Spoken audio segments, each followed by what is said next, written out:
Welcome back to The Explainer. Today, we're diving straight into the exact mechanisms, the honestly devastating failures, and the massive existential risks that transformed a bullied kid from South Africa into an absolute titan of industry. We're talking about Elon Musk. His story is completely defined by this relentless drive to disrupt, an intense, laser-like focus on engineering, and an absolute willingness to put literally everything on the line.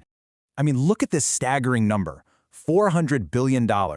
Let's really unpack how an unrelenting, incredibly high risk tolerance allowed him to survive and conquer his way to the top.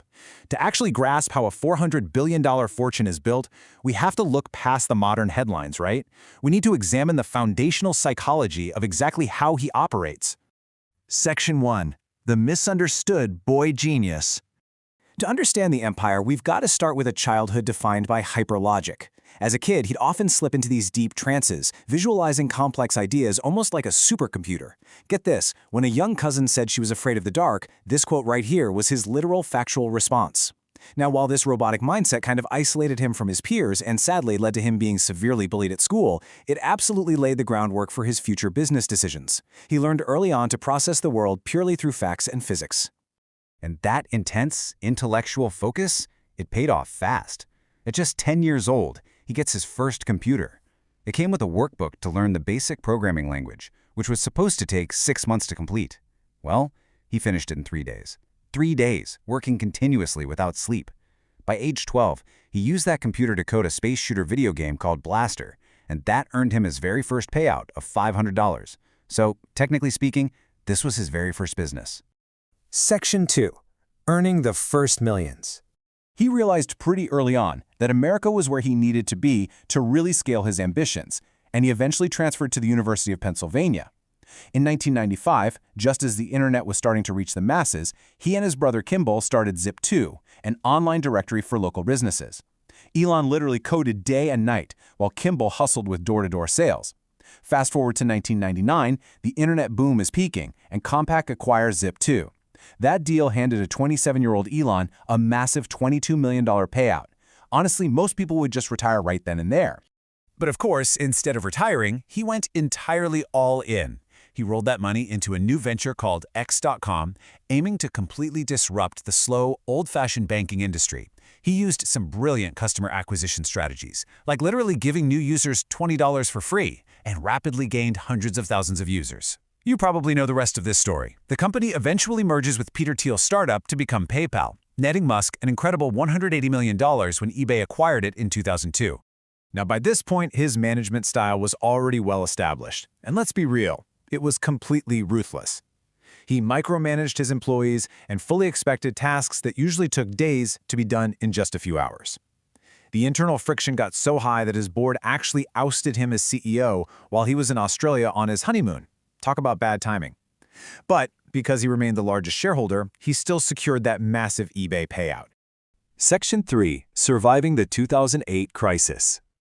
Following the truly heartbreaking personal tragedy of losing his infant son, he threw himself entirely into his work to cope with the immense grief.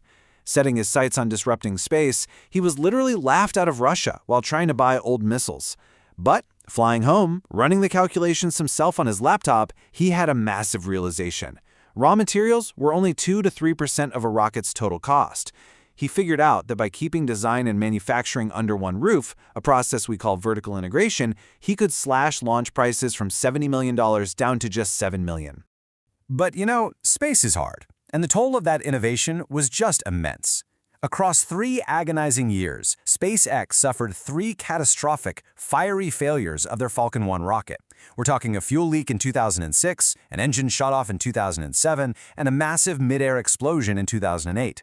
With those explosions, he quite literally burned through $100 million of his own personal fortune. So by 2008, the tension was absolute. It was the ultimate crucible.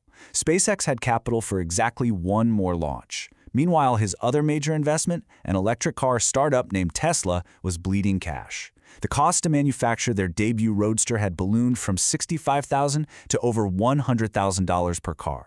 And to make matters so much worse, the 2008 global financial crisis hit, completely freezing all outside funding. Both companies were teetering right on the verge of total collapse. I mean, any logical entrepreneur would have just let one company die to save the other, right? But no, he went completely all in yet again. He actually sold off his personal assets, including his prized McLaren, just to keep Tesla breathing a little bit longer. And then the miracles happened. In December 2008, that fourth do-or-die SpaceX launch finally reached orbit. That single success triggered a massive $1.6 billion NASA contract. And then, right at the buzzer on Christmas Eve, Tesla secured $40 million in emergency funding. He literally saved both companies from the brink of extinction. Section 4. Building the Future. Having survived 2008 by the absolute skin of his teeth, he was now perfectly positioned to rapidly build out this massive, highly integrated vision of the future. Transitioning to the mass market in 2012, Tesla released the Model S. Now, this wasn't just some fast electric vehicle with a 500-kilometer range. Fundamentally, it was a high-performance computer on wheels. With that huge 17-inch touchscreen, the over-the-air software updates, and those crazy auto-presenting door handles, it completely redefined what a car could be. It won Motor Trend's Car of the Year and actually made Tesla profitable by 2013. Honestly, the sheer sprawling scale of his concurrent modern ventures is just staggering, because he didn't stop at cars and basic rockets. Today, his empire includes Neuralink, which is literally implanting computer chips into human brains. There's the Boring Company for underground transit, Starlink for global satellite internet, the massive acquisition of Twitter, which is now X, a brand new AI venture called XAI, and of course, Starship. That is the largest rocket ever built, designed specifically with the goal to colonize Mars. Section 5. Wealth and Controversy. But look, an empire of this scale is defined just as much by staggering wealth as it is by intense public scrutiny. We are talking about a net worth hovering around $400 billion. To put that into perspective, that's currently nearly double the net worth of the second richest person on Earth, Jeff Bezos. It's an accumulation of wealth that is almost hard to comprehend, completely driven by the wild valuations of these massively disruptive companies. Our source material notes very clearly, though, that this unprecedented combination of immense money and political influence comes with some heavy complexities. There are very well-documented complaints of extreme workplace pressure and grueling conditions. We all saw the massive, immediate layoffs when he took over Twitter. Plus, his volatile tweets have frequently caused severe fluctuations in stock prices. And recently, he's made around $280 million in political campaign donations, bringing him very close to major political figures like President Trump. So, as we wrap up this explainer today, I want to leave you with one final thought.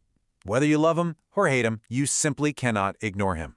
But can someone completely consumed by forcing humanity's future ever truly be understood by us in the present?